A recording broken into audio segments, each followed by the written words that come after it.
Hi there, and welcome to the Jane Anderson Show. I am so thrilled you are here and joining us today for this very special interview. So this podcast is all about working with women who have consulting practices. So perhaps you are working B2B and you have speaking, training, coaching, consulting, advisory, mentoring, all of the above. So any of those things. And today I'm going to interview one of our very special guests and someone who is in our Women with Influence program to go a little bit behind the scenes and talk a little bit about her practice, how she got there, some of the amazing work that she does. And hopefully you find it as inspiring as I do. So our very special guest today is a seasoned executive. So she is a bit like a savvy chef. She knows how to put a pinch of ambiguity and a dash of complexity and a dollop of effective leadership, and she cooks up success. With over 30 years experience working on complex and challenging contexts, she's become an expert in leadership, stakeholder engagement, and change. She has a really warm and insightful approach in her work, and she brings a real sense of clarity for what can seem really complex situations for people and their teams. She turns mountains into really manageable molehills, and it's a really unique skill that she has. She's committed to helping leaders and organizations navigate through the tough stuff and come out the other side not only surviving but thriving. So I hope you enjoy this really great interview with Susanne Le Boutillier. Okay, Susanne, I'm so excited you are here. Thank you so much for joining us today. It's so exciting to have you on the podcast. Thanks, Jane. I love talking to you, as you know, so very happy to be here. Susanne, you have just such a fascinating practice, and your area of expertise fascinates me. I guess maybe it's because I go, in this game as a consultant, you're dealing with a lot of complexity, a lot of uncertainty, all those things.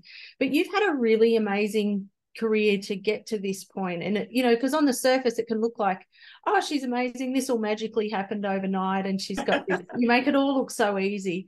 But are you happy to share a bit of your journey? How did you end up in SusanneLeBoutillier.com? Okay. So I suppose, Jen, a lot of people who know me will probably tell you that I'm a workaholic, but I have to tell you that over my career, when I was employed, it wasn't always by choice. Right.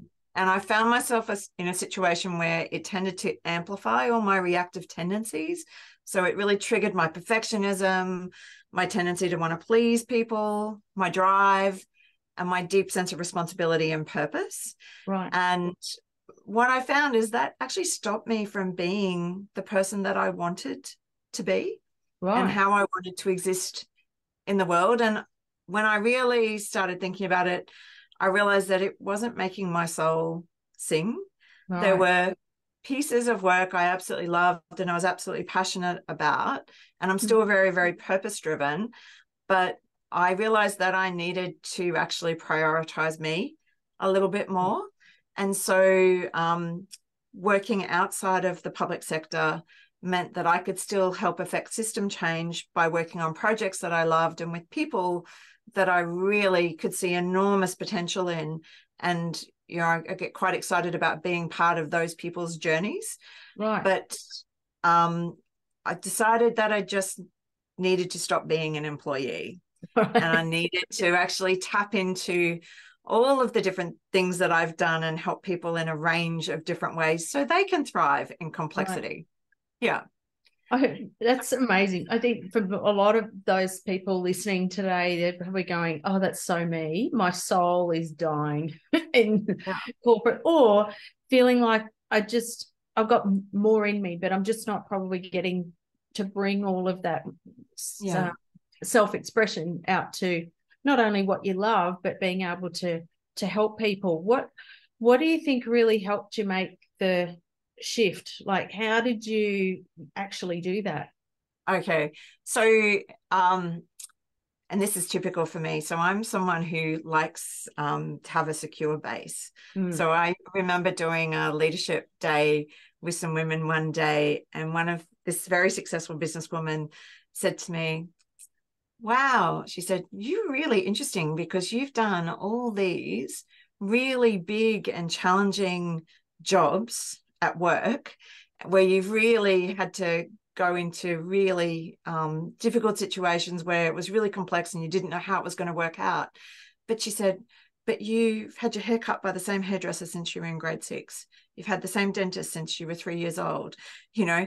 And I had this whole list of other things that were like a secure base for me. So no surprise, the reason I made the shift is I burnt out. Right. Took me 15 years of coming close at different times, but needing to really take some time out because the circumstances at work were just completely overwhelming and unsustainable.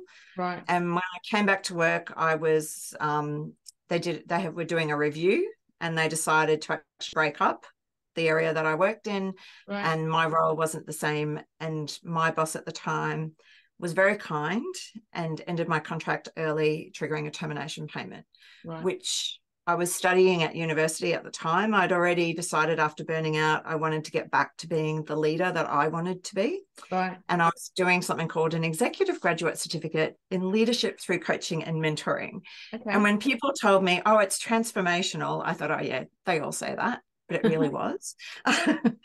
So I had a bit of a gift of being given some time, and I had a little bit of a safety net for a little while to work out who I was and how do I get back to that person and what type of a person do I want to be. And that's when I made the decision that I wanted to have a velvet rope across the front of my business. So an exec coach I had said to me, rather than focusing on what I didn't want and the fear of being caught up in that burnout situation again, focus on having my own velvet rope and deciding who I let beyond that velvet rope into my VIP area. Michael Port, book yourself solid. We love Michael Port. Great advice. And then what happened? And then I started talking to people that I used to know, and I got my first consulting gig, and I made the classic mistake of I got all excited, you know, it was a very big consulting gig, loved the clients, loved the project. I got in, I did it, and this is during COVID, and I knew nothing about building a pipeline, developing relationships, nurturing relationships, you know, and so then it was a bit hairy there for a while afterwards until I managed to finally get it going again. Right. So it was stop and start. Oh, well, certainly I think in the first couple of years, those listening today would be able to relate to that because, you know, it's not till you're knee deep in that you start to realize, because often we'll sort of work off those networks, don't we, when we start. Yes. They'll go, oh, you're leaving. Can we still get you to come work with us? Can you finish this project or whatever? But then the reality kicks in of, okay, do you have a database? Do you have, how are you going to get leads? And then, you know, that hits hard. But today, you know, you've come such a long way in terms of your practice now and the type of work that you do. What does your practice look like? Are you speaking? Are you doing a bit of coaching? Is it workshops? I know you do a lot of facilitation. What is the mix of programs that you deliver? What does that look like? It's a very big mix. And it's even, I find I've got some clients where I've gone in and I've done one type of engagement for them, and then they've realized I can do all of these other things. And then I've got a few clients that I consult, and I do consult on projects, and I provide really informed advice related to my background. I do coaching, I do mentoring, I do facilitation. I train them in some of the evidence-based tools and techniques that I specialize in. So I do a really broad range. I am starting to speak, and that's certainly an area that I'm focused on building, because I used to do a lot of speaking as a senior public servant. Yes. But now I'm really finding my feet as a professional speaker. So, yeah. Wow. So you've taken your expertise plus sort of elevated it and gone deeper in your IP, and then looked at the different modes of how you can deliver that. So whether it's speaking, facilitation, training, and you are just prolific. For those who are listening, if you haven't jumped on Suzanne's newsletter, she writes a fantastic newsletter. But thank you. I know that wasn't always necessarily, we sort of think sometimes people just magically have this gift of writing newsletters and getting this IP out of their head. But you have done an amazing job on how you've been able to get to this point where you should see Susanne, by the way. You should see, if you get to catch up with her, she has this incredible folder, how she's got her IP catalogued and everything. It's so perfect. But it wasn't always like that, was it? How did you get to this point of being able to be not only prolific, but so insightful, and now this process that you've got now? Because I know that was a big one for you. Yeah, it was. And a few different things I think were playing out. My perfectionism, my fear of other people's opinions. Okay. And you had a big part to play in this, because I had been involved in something which I know you came out of Thought Leaders Business School as well. Yes. And I had done all the curriculum repeatedly, and I had never, ever written a pink sheet or a content sheet, whatever you want to call it. Yeah. And I just seemed to have this massive block. And so I made the choice to come along to one of your content creation boot camps. And I know you sat there and watched me squirming in my seat. I'm about ready to walk out. In the kindest way, I'm not really a torturer. No, she was very nice about it. She was very nice and supportive, but it must have been really humorous to watch me sitting there trying to get this pink sheet out. And then I just got on a roll. And I thought I would never I couldn't do a newsletter, but I was really inspired by some of the other women there and what they were doing and understanding what they did. And so I started, and I think that advice about just set yourself a discipline. Yeah. And so my routine is I have to have the newsletter done, at least the draft by Monday night. Right. And sometimes I'm sitting down on a Monday night, but I always write my pink sheet on my content sheet first. Yep. And then I sit down and I write it. So I might see something or notice something the week before and think, oh, that would be a good newsletter. But before I write it, I make myself sit down and capture my IP. So really develop my thinking. And then I just copy and paste it into a blank document. Yep. And then I rewrite it into what I want to say. But I've got all the elements there. Yeah. And that's how I built it. So around number 30 this week. Thank you to you. Number 30. So that's for this year. How many you've done? Yeah. Since I've started, number 30. Since you started. Yeah. Amazing. So for those who are wondering, full acknowledgement to Matt Church, who created a program called Thought Leaders Business School. He's been around for a long time, and Matt created what is called the pink sheet process, which is how to unpack your thought leadership. So for those who are listening, you can Google Matt Church Thought Leaders or pink sheet process. We've created a slightly simpler version that doesn't have necessarily as much modeling on it, which I find sometimes quite often, and you're not necessarily the first one to say that, Susanne, in full respect to the pink sheet process, but I do find, and this is why I created the content page, because I found that, I don't know if it was just mostly women, I don't know if it didn't really come across a lot of men necessarily, but I found that modeling tended to distract people and pull people into so much self-doubt and fear and quicksand that it would pull the time, energy, effort away from the rest of the thinking. So for example, for those who are listening, what does this mean? So if you're unpacking a piece of IP, you've got things like, what's the message? How do you explain it in a metaphor? What would be the story you might tell? Have you got a quote? And for a lot of thought leadership, you might have some modeling in it, but some people really thrive in modeling, but I just found repeatedly that it just stalled people's thinking so much. I was like, can we just take this off? And And so I'm glad you got that breakthrough, because it was one of the things I was just finding holding so many people back. And we go, you know what, if we need modeling, we'll add it on later. But let's just get going. And I found it made a difference, because now I've finally hit I know we had conversations about you've got to get your first 100 out to get the rubbish out of your head. Yeah. And but now that I've got them out, it's easier to play with models.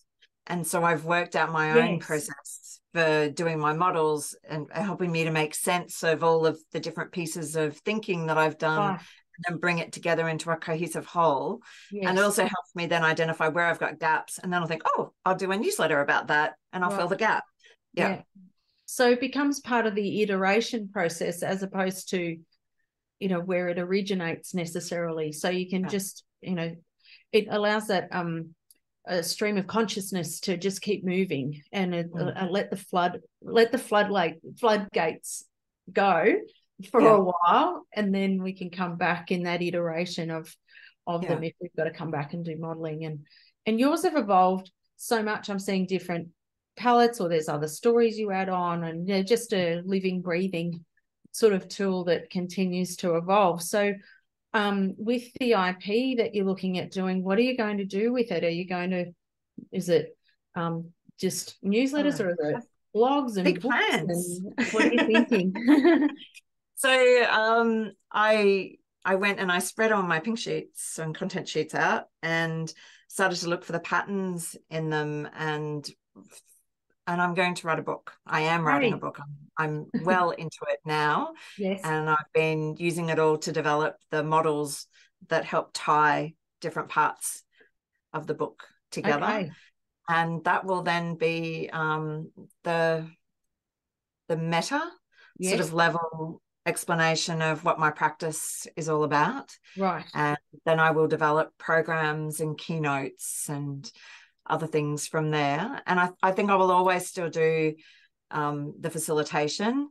And because health and human services is dear to my heart, I'm sure from time to time, if there's a project opportunity I really love, I'll still do that. But I really want to focus in on centered leadership. Yeah, centered leadership.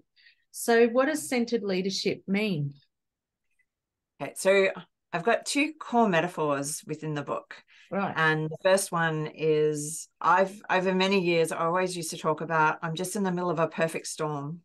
You know, all of these things have just come together. They've joined up in unexpected ways, and it's just overwhelming. And what I would notice about myself is then my reactive tendencies, so my tendency to want to control or to make things perfect or to keep everyone happy, would just get really amplified in that type of perfect storm environment, and you start to lose yourself in the context. So, and I feel that that's a feeling that a lot of people have these days. And what I've realized through all of the work that I've done on myself over the last number of years is that you need to find your way into the eye of the storm. And you need to deeply ground yourself in that eye and get some perspective and figure out who you need to be next and what you need to do next. And you need to then go through, it's not about avoiding the storm. You've got to go back out into the storm through the eye wall and traverse the storm, but then find the next eye of the storm and recenter yourself again. And so the book is all about what makes up the centering star that guides you from one eye of the storm to the next. Amazing, incredible. The metaphor makes so much sense. And I think not only for leaders in organizations, but for those listening today going, this is kind of like running a practice. There's a lot of being in the eye of the storm, running a practice. There's so much uncertainty that, you know, that it can feel like there is. Yes, we have structure and tools and systems and things, but it is it's a game of experiments and trying things, and you're having to really stay true to who you are. What was the question you said? The question is, the two questions you have to ask yourself is, who do you need to be? Who do I need to be next? And what do I need to do next? And what do I need to do next? So it's around, because being and doing. Okay, go ahead. Sorry. Because when you're in complexity, you can't ever say, this is exactly where I'm going to land. Right. Like on this day, on this, in this year, it's going to look exactly like this, which it goes a little bit contrary to a lot of the visualization and types of techniques and things that people tend to or recommend that you do. And I'm not saying don't do those things, but I'm saying be realistic in your expectations. Right. Focus on a direction rather than a specific destination. Okay. And when you focus on the direction, you can think of it like, how do I reposition my compass to make sure I'm on track to reach that head in that right direction. Okay. And when you head in that direction, you also leave yourself open to new possibilities and opportunities. Whereas if you're so focused on getting to a particular destination, you can inadvertently shut out all of these wonderful things that you could discover or that could come your way, that you could actually turn into something even better. So so I'm very focused on who do you need to be next? What do you need to do next? Because that will change and evolve, and you've just got to stay ready to change and evolve with the context around you. Amazing. And so I'm imagining, Susanne, you've got people that, those who are really good at being centered, and at the other end there are those who are not good at being centered. So is this a sort of measurement or something that you kind of do to help people work out where they are? Like, I'm imagining self-awareness is a big part of work, isn't it? So there's the inner engagement that you need to do, but then there's also outer engagement. That makes sense. So the centering star talks about, there's a number of different arms on the star that come out. Right. At the moment, I'm using other people's diagnostics to measure different elements, but my plan is to actually work towards having a meta diagnostic that sits over the top that helps people work out where they really need to focus next to balance themselves out, and to do what's right for right now. This is incredible work, Susanne. Like, this is so, on point for what people are going through and what they've just come through. I think we can all feel like, anyone in any industry can say they've come through, feeling this level of uncertainty and trying to feel centered, whether it's for their family or their staff, or just for themselves. So just being able to try and navigate through that. So, and there's only going to be, what is that saying? The only thing that's constant is change.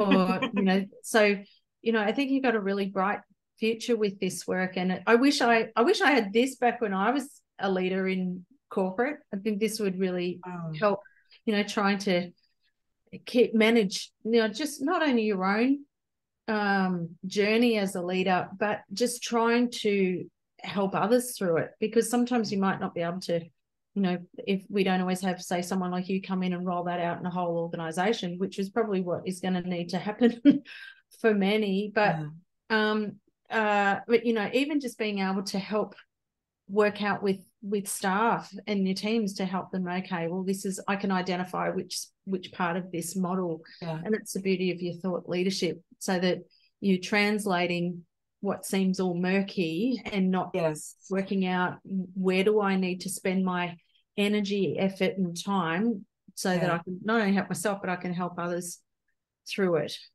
And what I'm finding, a lot of my coaching clients are really coaching, mentoring, training clients, because what they'll say to me is, the reason they like working with me is that I can do pure coaching if people want that.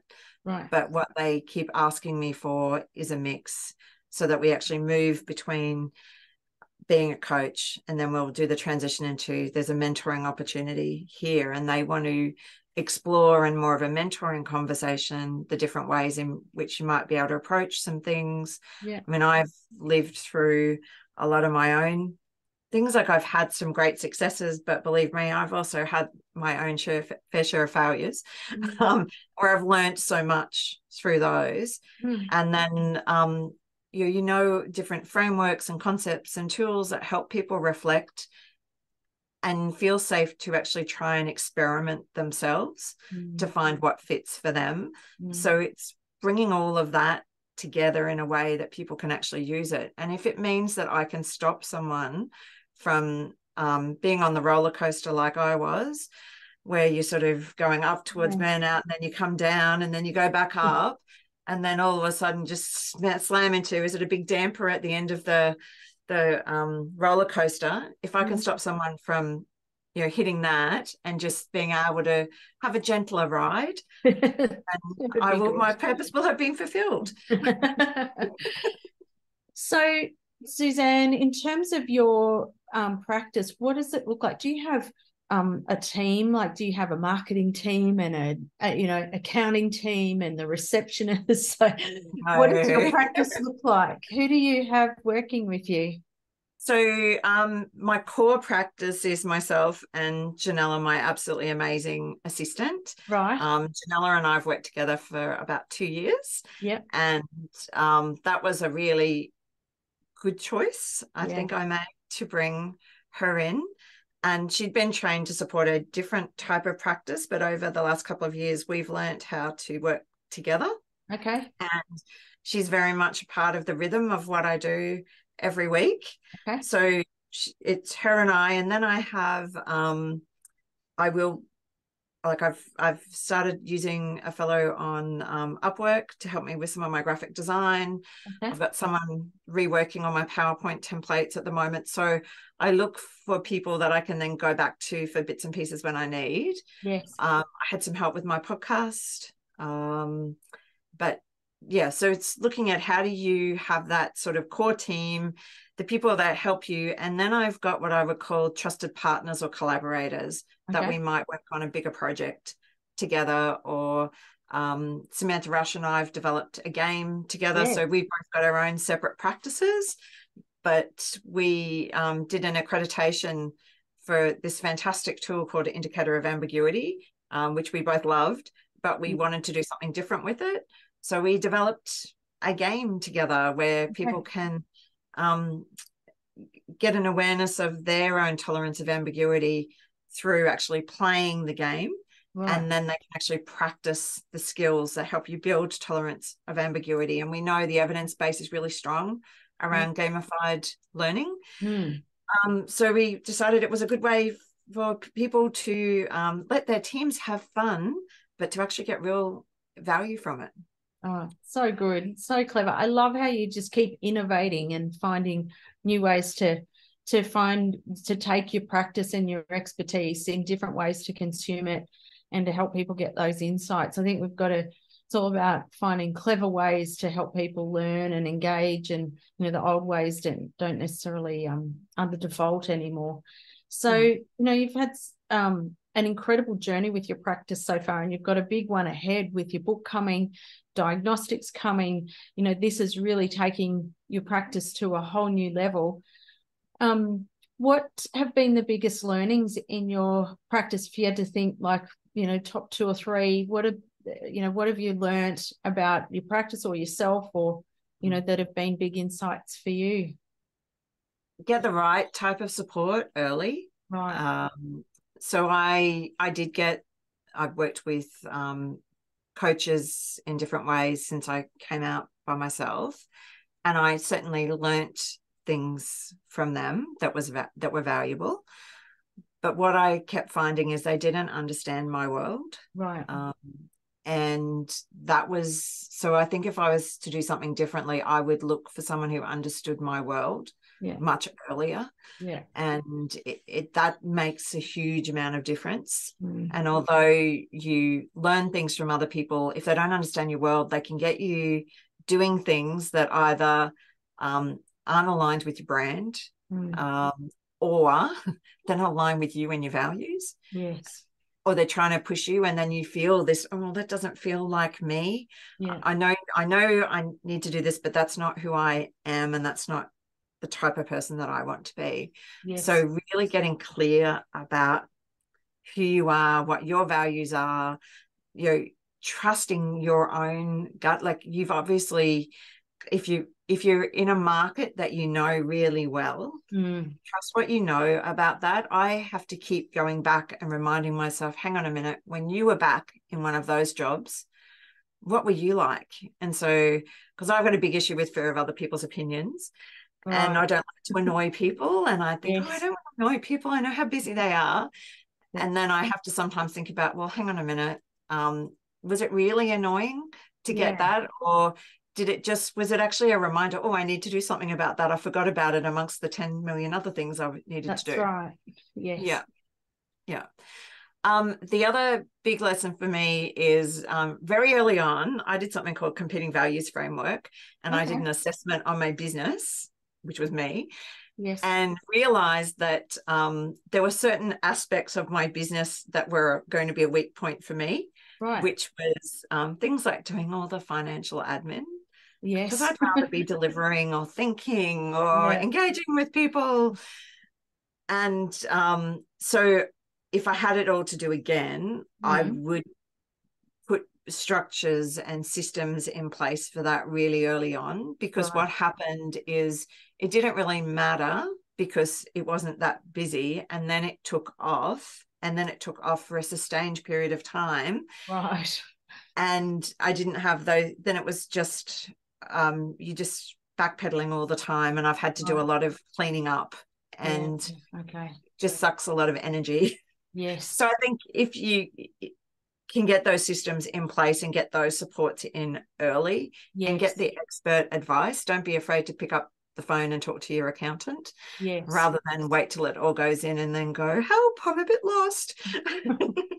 Accountants so valuable. This is for a lot of us, that's not our game. We're like you, where we go, we just want to be in a training room. I want to be in stage. I want to be in coaching sessions, but they do come back, around to bite you if you haven't got that support there or know how to get those systems in place. Good bookkeeper, accountant, all those sorts of things. That's great advice. I love the practical advice on that, because it's very stressful if you're having to come back and navigate through all that. Yeah. Plus, often when it comes back around, you're right in the middle of, working on something. You're working on that next stage of your practice, and there's a lot of effort. It's going in, you're like, oh, I have to get over here and do that. Oh, but I'm trying to do that. So you're in this, two-speed type. Your practice is in two different speeds with the two things you've got going on to deal with. Yeah. And part of that is working out what is it that you really need to do. And there are some things that, yes, you still need to get in and look at, yes, this was for this and this was for that. But I've worked out with Janella, my assistant now, which are the bits that she can do. So she does a whole heap of stuff for me, and then I go in and then do the finishing bits. And I think investing the time in developing, if you do have a VA, really invest that time in meeting with them, opening up to them, making sure they know who you are, what you like, what you don't like, give really helpful feedback, and be really honest and open with them about why something isn't your brand, or that if you see something and go, I can't describe exactly what I do want, but I can tell you what I don't want sometimes, and just focus on their development as well. I know Janella we often talk about, because she puts my newsletter out every week after I write it, it's like her professional development every week. Right. And I actually read them. She reads it and she puts it into practice, and so I think investing in that relationship is really important. Because if you can get a long-term relationship with someone, it makes it a lot easier, because you can open up and you can be clear about what you do and don't want. But it's a two-way thing with them as well. Yeah, that's right. And particularly if you're dealing with offshore team members, you've got to just invest that little bit of time with them, even if it's 15 minutes, each morning with a huddle, particularly while they're getting underway with you and onboarding that first 90 days. But, the churn that you can experience otherwise of going, sometimes our expectations might be a little bit high, or we're expecting them to be 100% independent, but it's a different way of working a little bit. But once you've got it, you've got it. Like, they won't go anywhere if they're treated, because, you know, they're treated well. You know, if you've got the right setup, and if you know, it's coming back to your own skills as a leader of how to help them to perform well. Because otherwise the churn can kill you in trying to find the right person. But I think what you've done with Janelle has been phenomenal. And it's a challenge sometimes for those who are going, I'm trying to juggle all this stuff. I've got family. I'm trying to run my programs. I don't have time to talk to my VA. I just need them to be able to do it. But, you know, you'll end up in churn because they go, I don't know what I'm doing. You know, they don't feel confident. The work won't get done. And then you're back to square one again. But for what you've been able to create with her, and now she's, I think from memory, she's amazing. I don't. Yeah.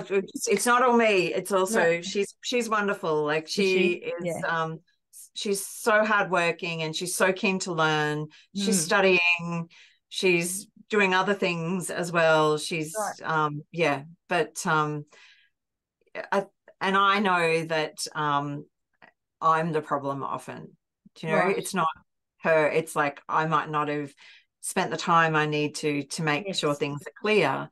I'm not, and what I've been learning is I'll do things like if I'm starting a new coaching client on the coaching platform, I realized, why am I doing this all of the time? So I started then doing it, and then, you know, recording the steps that I did, and then I gave it to her, and then I get her to test it the next time we start a coaching client.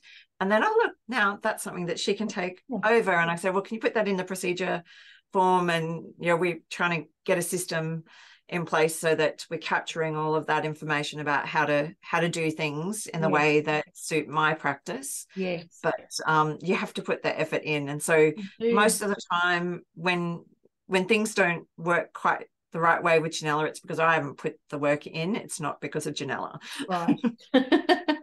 Well, I'm super impressed. You know, you're a real example of a great team that's been able to make it work. And, you know, it can be sometimes where, you know, sometimes we've got those ladies I talk to, and they can feel like when you've got offshore staff, it's out of sight, out of mind. And, but you know, you've got to work together, and you've done an amazing job with that. And, you know, because you can pick up, it often is us. It's 99% of the time something's not working out. Okay, I assumed too much, or I didn't explain that properly, or but over time, the compounding of that, you know, 1% every day, you know, it's just okay, I'll tweak that. Can you update the template? Do a little video. So we've got that, all that investment of all those, you know, those little pebbles to put in the jar. I go, there's another one and another one. You know, over time, that's so powerful. And just being able to because if something ever happened to Janella, touch wood, I'm touching everything for you. Thank you. Is that you've got continuity, and you know you could get some help quickly, and people know where you're up to. Yeah. So what's next? Where, if people want to work out where you are and how they want to get in touch with you and what you're working on next, where should we be heading, Susanne? Well, I've got some things on my website, and in the near future there will be more. But if they want to know a little bit more about what we do about helping people embrace the unknown, there's a white paper that they can download on my website. They can connect with me on LinkedIn. All my contact details are all over everything, I think, website, LinkedIn. You can book a chat if you'd like to have a chat. Always interested in expanding my network and getting to know more people. Yep. Yeah, they're the main ways that people can connect. Oh, well, fantastic, Susanne. Thank you so much for sharing all your incredible expertise. In particular, your inspiring story around how you built up your practice, but being able to leave corporate. You've led the journey that so many, for those who are listening, go, oh God, I want to be Susanne when I grow up, to be able to make that shift. But we're really excited for you with your practice. We know the work that you're putting in, and the thought leadership that you're doing, and the innovation, and you're a real trailblazer with this expertise that you're sharing. And it's so relevant for the future of work. So So I'm super excited for you. I love the work that you do, and we can't wait to see what happens. So you'll have to come back when you've hit your straps with global domination. We'll have you back. Well, Jane, I just want to say you've been a real game changer, I think, for my practice as well. My pleasure. And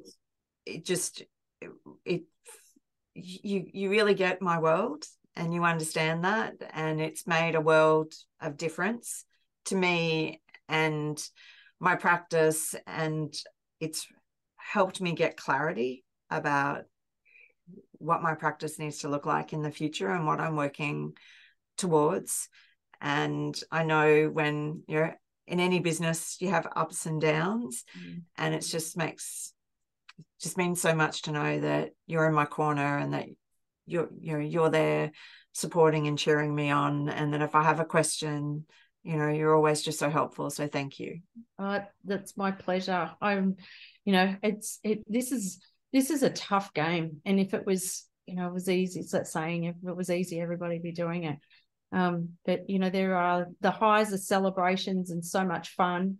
But we can't, I always think, and you're the same with your own clients. Your clients say the same thing about you, how caring and compassionate and kind and understanding. You understand their world, and how valuable that is for them. So when you're going through complexity and change and uncertainty, is you can't just be there for the fun stuff. It's when you're going through some tough times, is that's we talk about personal brand and how things show up when things aren't going to plan sometimes too, and I know you do that for your own clients. So it's my pleasure. I'm so glad you're part of our community, and you're a really valuable member of our community. So as all are, but we love working with you. We love your thinking. You always show up, just in so much.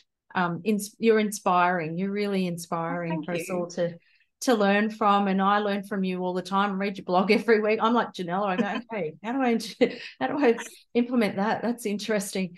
But we're so excited for you. We can all see the journey that you're on, and we can't wait to see what you do next. And so for those who are listening, jump on, follow Susanne's work. And we're really cheering you on. We can't wait to see what the next 12 to 18 months brings for you. Thanks, Jane. Really appreciate it.